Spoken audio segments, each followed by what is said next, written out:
Shalom Bapak Ibu Saudaraku yang terkasih di dalam Tuhan Yesus Kristus, apa kabar? Tentunya pasti luar biasa. Kita kembali lagi pada saat kesempatan yang indah ini untuk bersama-sama merenungkan firman Tuhan.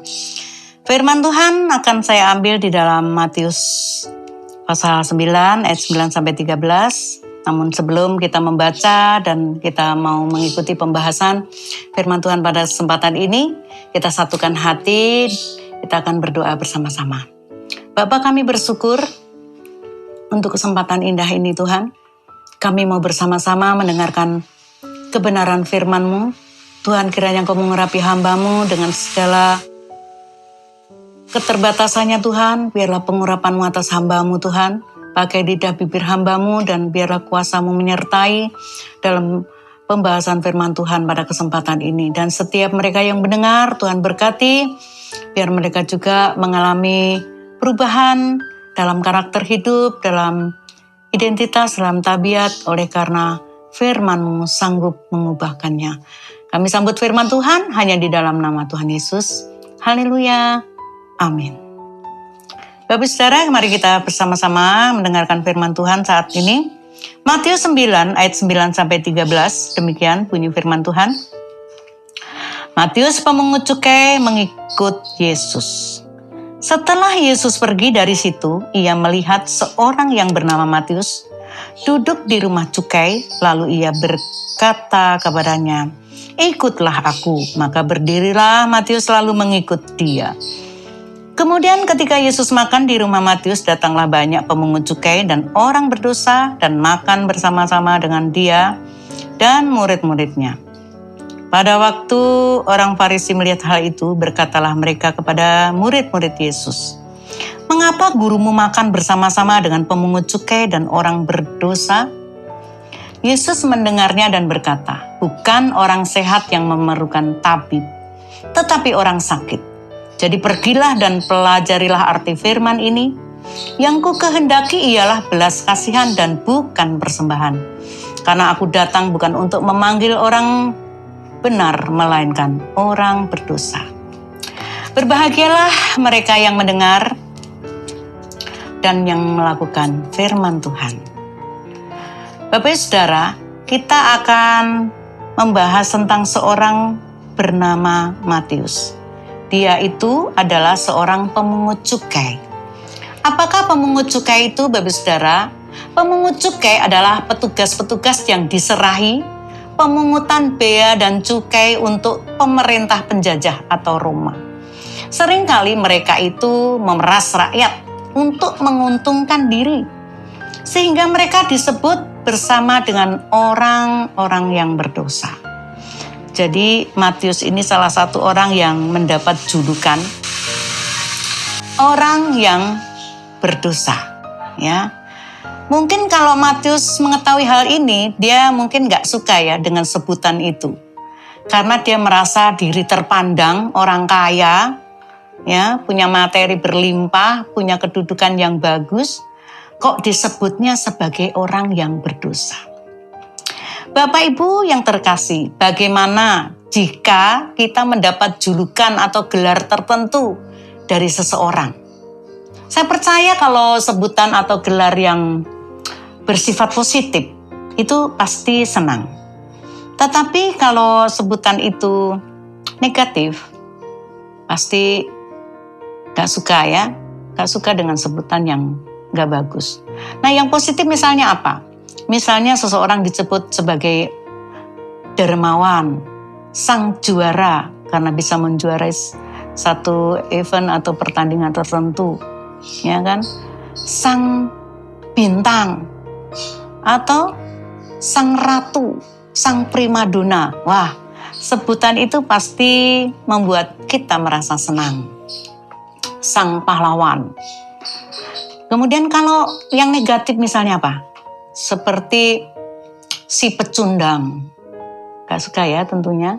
Apalagi misalnya si biang kerok atau wah ini loh si troublemaker dan sebagainya ya. Si pembuat onar. Pasti sebutan seperti itu membawa kepedihan hati, membawa kecewa atau benci terhadap orang yang memanggil kita dengan sebutan atau gelar seperti itu. Nah, Bapak Saudaraku yang terkasih, Matius tadi mendapat julukan si pendosa. Ya. Tetapi ketika suatu saat dia bertemu dengan Tuhan, Tuhan menjumpai Matius ini dan mengatakan, ikutlah aku.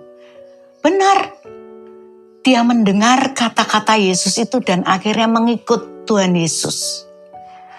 Ketika dia mengikut Tuhan Yesus, apa yang terjadi?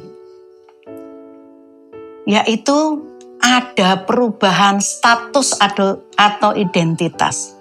Jadi setelah Matius mengikut Tuhan, yang pertama dia mengalami perubahan dalam status atau identitas.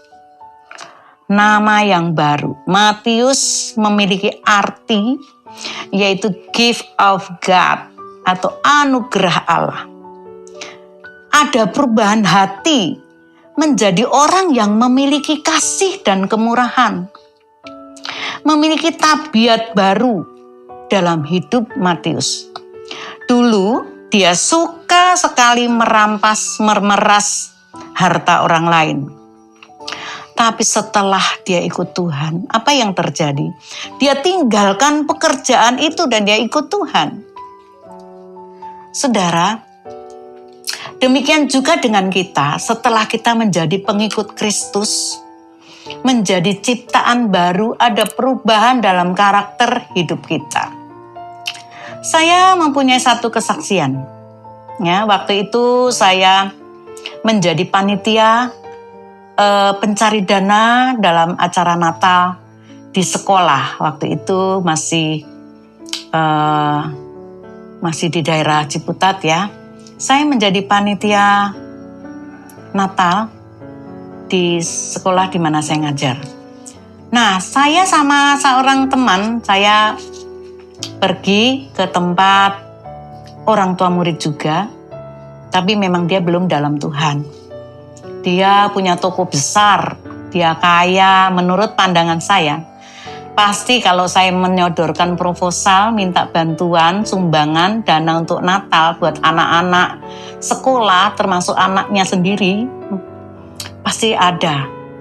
Kalau dia memberi 50.000 aja, waktu tahun itu ya, tahun 88 atau 89, itu pasti besar nilainya ya. Nah, tapi apa yang terjadi Bapak Saudara? Waktu saya menyodorkan, dia baca dan bukannya dia mengeluarkan uang dan memberikan bantuan sebagai rasa ikut partisipasi, tetapi malah marah dan tidak memberi. Sudah tidak memberi, marah pula. Ya, akhirnya kami berdua tinggalkan toko itu dan pastinya dengan rasa malu ya. Ya, tapi itulah namanya bekerja di ladang Tuhan itu seperti itu. Kadang ditolak. Nah, apa yang terjadi beberapa tahun kemudian? Setelah Bapak Ibu yang saya datangi ini ditangkap oleh Tuhan Yesus. Dia mengikut Yesus sebagai Tuhan dan Juru Selamatnya. Mengalami perubahan dalam karakter, dalam tabiat, dan sikap hidup yang luar biasa. Yang dulu saya melihatnya sebagai seorang yang pelit, sekarang ini dia dengan mudah mengeluarkan uang untuk membantu pembangunan gereja. Luar biasa ya, itulah perbedaannya. Orang yang sudah di dalam Tuhan, orang yang sudah ikut Yesus, dengan orang yang tidak percaya kepada Tuhan Yesus. Tidak punya kemurahan hati, ya. Yang ada adalah egois, yang ada adalah pelit, ya, sulit untuk memberi. Perubahan apa lagi Bapak Saudara selain tadi ya, dan nama baru dalam kewarganegaraan. Kita ini memiliki warga negara surga Bapak Saudara. Walaupun kita masih tinggal di dunia, kita juga memiliki warga negara dunia. Tapi kita adalah anak-anak Allah. Allah yang ada di dalam surga. Kita disebut juga sebagai anak Allah. Kita bisa panggil Yesus Allah kita sebagai Bapa. Luar biasa ya. Jadi kita itu di dunia ini sementara. Suatu saat kita akan pergi ke tempat warga negara kita yang sesungguhnya, yaitu surga yang mulia. Pastinya semua rindu untuk ke sana ya, karena di dunia ini banyak kesulitan, banyak pergumulan, banyak persoalan dan kesusahan. Tapi nanti di surga adanya adalah sukacita, damai sejahtera. Yang kedua, Bapak Saudara, yang kita bisa pelajari dari seorang Matius si pemungut cukai ini adalah hidup menjadi berarti dan berguna. Mengulas balik ya biografi dari Matius si pemungut cukai ini, Saudara. Mungkin kita juga seperti Matius. Hidupnya tidak berarti awalnya, ya kan? Ketika kita belum terima Yesus 100% di dalam kehidupan kita. Kita barangkali dianggap sebagai sampah masyarakat, ya, karena tidak bisa memberi sesuatu yang baik. Atau kita juga dikucilkan dari keluarga, karena kita mungkin tidak punya peran banyak terhadap keluarga. Tetapi percayalah, Tuhan memakai kita, memperlengkapi hidup kita dengan karunia-karunia, sehingga kehidupan kita itu menjadi berarti. Karena kita patut mendapat hukuman, Bapak Saudara, seharusnya kita ini punya hak untuk masuk ke dalam api neraka. Namun karena anugerah Allah yang besar, dengan dua kata, ikutlah aku, Yesus memperbaharui hidup dan menjadikan kita berguna. Tuhan mau kita menjadi alatnya untuk bekerja sama dengan Allah, yaitu membangun gerejanya, menyelamatkan jiwa-jiwa berapapun harganya. Demikian juga Matius.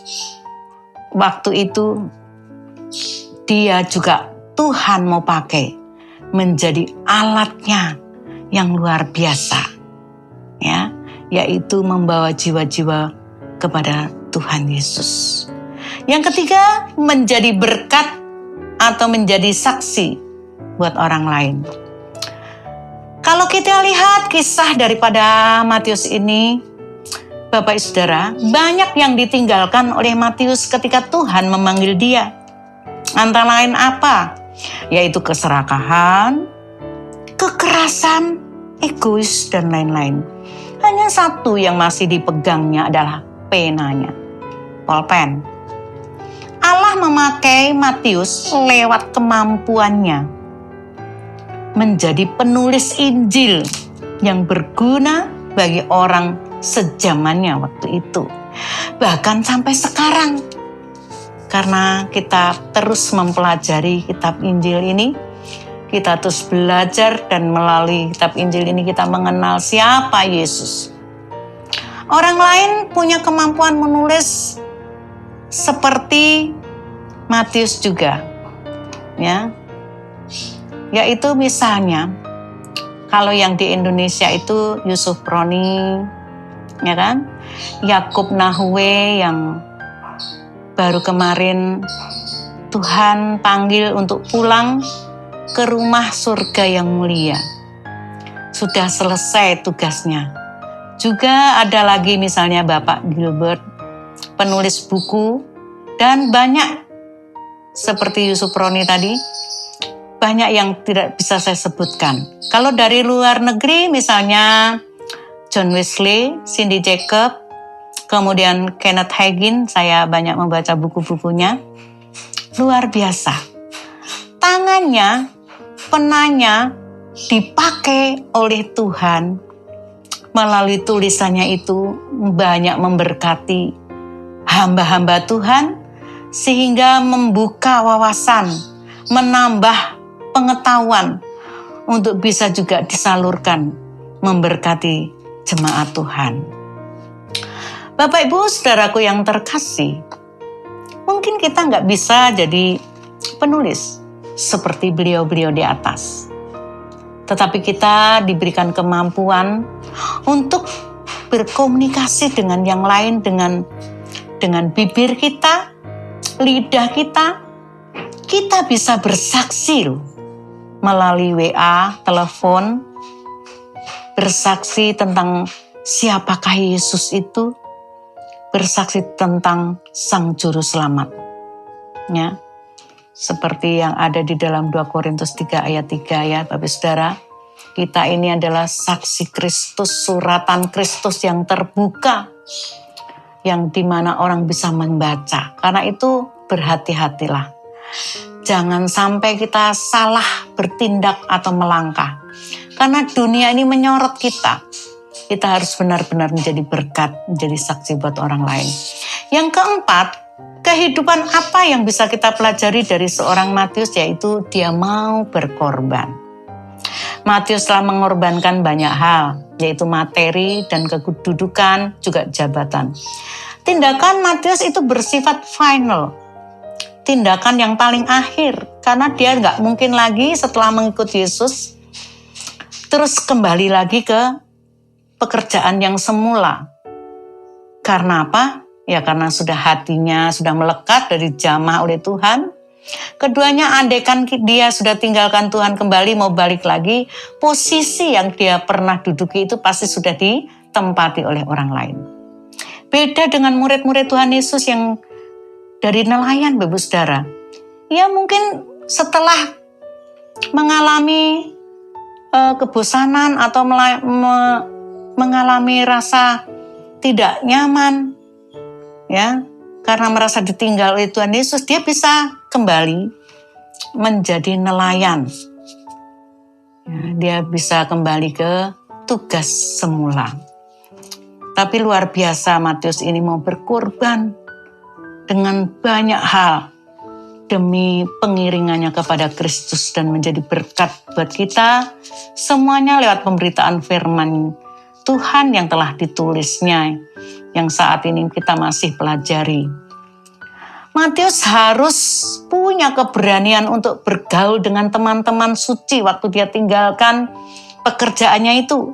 Dia mulai bergaul dengan Petrus, Yakobus, dan Yohanes. Itu adaptasi yang membutuhkan waktu, Bapak Saudaraku. Tetapi dia tetap dengan rendah hati belajar kepada seniornya, dan akhirnya Tuhan memakai dia menjadi orang-orang yang sama kedudukannya dengan murid-murid Tuhan yang lain. Bagaimana dengan Anda, dengan saudara? Apa dan seberapa banyak yang saudara telah tinggalkan buat Tuhan Yesus? Adakah sesuatu yang sangat berharga yang saudara tinggalkan atau saudara berikan untuk pekerjaan Tuhan? Sampai saat ini, ada satu contoh Bapak Saudara, seorang pengusaha besar. Perusahaannya sudah besar, finansialnya sudah besar, dia kaya raya, punya karyawan yang banyak. Tetapi dia tinggalkan semuanya itu untuk apa? Setelah hatinya membara dengan rasa cinta kepada Tuhan Yesus, dia tinggalkan itu semuanya dan pergi untuk menginjil, untuk melayani Tuhan, untuk menyelamatkan jiwa-jiwa, dan dia pergi ke desa-desa demi keselamatan jiwa-jiwa. Itu harta yang luar biasa menurut pengakuannya, melebihi apa yang dia sudah lepaskan. Karena satu jiwa diselamatkan, malaikat di surga bersorak-sorai. Kemudian ada contoh lagi, sang pramugari. Biasa dandan cantik, bekerja di pesawat. Ya, dia bisa pergi kemana-mana, tapi dia tinggalkan itu untuk jadi pekerja sosial. Dan tahukah saudara apa pekerjaannya? Dia itu mendatangi orang-orang yang ada di pinggir-pinggir jalan, orang yang sudah setengah gila, yang nggak waras, yang sudah compang-camping, badannya sudah bau, rambutnya kumel, dan lain sebagainya. Mereka ambil dengan beberapa temannya, mandikan, mereka dandanin, gantikan baju, dan lain sebagainya, lalu dikumpulkan di rumah sosial, di rumah peduli. Dia urus dan dia di situ diajarkan beberapa aktivitas untuk menjadi orang yang normal kembali. Ada juga seorang hamba Tuhan yang karena akhir-akhir ini kegiatan untuk khotbah di tempat-tempat lain itu sudah jarang. Ya, dia sediakan waktu, tenaga, dan berkatnya untuk memberikan makan kepada orang-orang gelandangan yang tidur di emperan toko dan sebagainya. Setiap malam dia kirim itu dengan mobil bersama istrinya dan diberikan satu orang gitu ya. Pengorbanan Anda tak sia-sia karena Allah memperhitungkan. Ada pahala dan mahkota yang Tuhan akan sediakan ketika kita mau berkorban. Belajar mengasihi Tuhan lewat sesama yang ada. Keempat, yaitu ingin menyelamatkan yang lain. Ini yang bisa kita pelajari dari Matius, yaitu Matius itu punya beban penginjilan. Dia suka juga membagi berkat kepada teman-temannya. Di ayat 10 tadi, Bapak Saudara, ia rindu yang lain juga memperoleh kebahagiaan yang sama. Makanya diajak sama-sama untuk makan di rumahnya, dijamu. Dulu mungkin gak pernah dilakukan, dia orang yang pelit, untuk dirinya sendiri aja mungkin pelit ya, apalagi untuk orang lain. Tetapi setelah dijamah oleh Tuhan, dia menjadi orang yang suka memberi, yang berbelas kasihan. Yang mendorong Tuhan Yesus memanggil Matius itu adalah karena kasih kepada Matius. Berarti saudara juga dipanggil oleh Tuhan juga karena Tuhan mengasihi saya dan saudara. Nah, yang Tuhan mau, kita pun juga harus berbagi kasih, mengasihi sesama kita. Mari kita lihat sekeliling kita. Siapa-siapakah yang perlu kita berikan uluran tangan kita. Ya, jangan kita masa bodoh, apalagi tentang keselamatan. Mari beritakanlah tentang Yesus itu supaya mereka mengenal Yesus, bahwa Yesus adalah Tuhan dan Juru Selamat satu-satunya yang bisa membawa kita masuk ke dalam surga. Kemudian yang ke-5, Bapak Saudara, yaitu memperoleh damai sukacita. Secara manusia atau lahiriah, Matius dulunya kaya, sukses, berhasil, banyak harta, uang, hidup tercukupi. Ia tidak mendapat kasih, tapi hatinya kosong ya. Tidak mendapatkan kasih dari sesamanya, mungkin dijauhi, dihindari. Hatinya merasakan frustasi dan kesepian. Tapi setelah berjumpa dengan Tuhan Yesus, ia mengalami perubahan. Ada sukacita di dalam hatinya, dan dia bisa berdekatan dengan orang lain, gak menganggap orang lain itu rendah, gak menganggap orang lain itu tidak penting. Dia mulai membangun hubungan yang baik, ya, mulai mengasihi orang-orang di sekitarnya. Tuhan juga memanggil kita, Bapak Saudara, untuk kita bisa mengasihi seperti Matius mengasihi mereka. Bukan hanya mengejar keuangan, mengejar uang seperti yang Matius lakukan waktu itu. Ya, karena akar dari segala kejahatan ialah cinta uang. Di dalam 1 Timotius 6:10a itu. Dan Matius 16 ayat 26a dikatakan, apa gunanya seorang memperoleh dunia tetapi kehilangan nyawanya? Jadi Bapak Ibu Saudaraku yang terkasih, marilah kita mau belajar dari kehidupan seorang pemungut cukai yang bernama Matius ini, untuk kita juga mau diubahkan. Mungkin dahulunya kita menjadi orang yang tidak baik, tidak sabar, orang yang egois, orang yang mementingkan diri sendiri, yang tidak peduli kepada orang lain, orang yang tidak sungguh-sungguh mengasihi Tuhan, dan tidak peduli tentang jiwa-jiwa.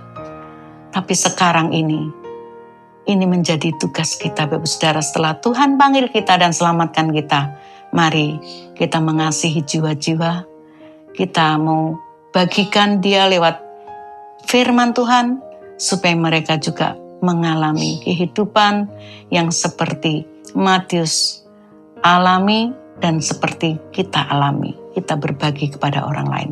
Amin buat firman Tuhan. Kita mau berdoa.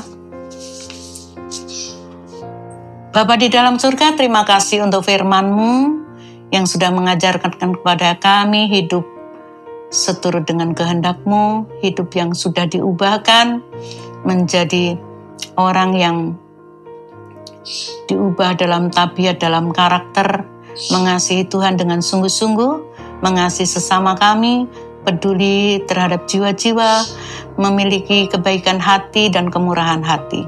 Terima kasih Tuhan untuk firman-Mu. Saya percaya bahwa setiap kami yang mendengar firman Tuhan pada kesempatan ini, Tuhan akan berkati dan Tuhan ketuk pintu hatinya. Tuhan juga buat mereka percaya dan mengenal Engkau sebagai Tuhan dan Juru Selamat dalam kehidupan mereka. Terpuji nama-Mu Tuhan, di dalam nama Tuhan Yesus, kami sudah berdoa dan mengucap syukur. Haleluya. Amin.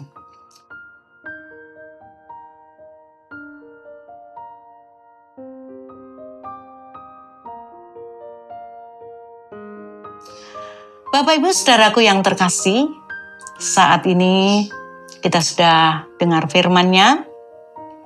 Saya percaya ada beberapa hal yang mungkin Bapak Ibu bisa pelajari, dapatkan melalui pembahasan firman Tuhan pada kesempatan ini.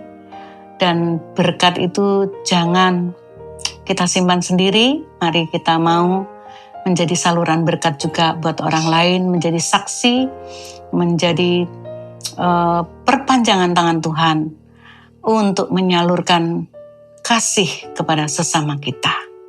Nah, sebelum kita mengakhiri dengan doa berkat, saya tetap mengingatkan saat ini dengan 5M, mencuci tangan, memakai masker, menjaga jarak, menjaga mobilitas sehari-hari di luar rumah, dan juga kemudian kita terus juga selalu menjaga kerumunan, maksudnya menjauhkan dari kerumunan-kerumunan.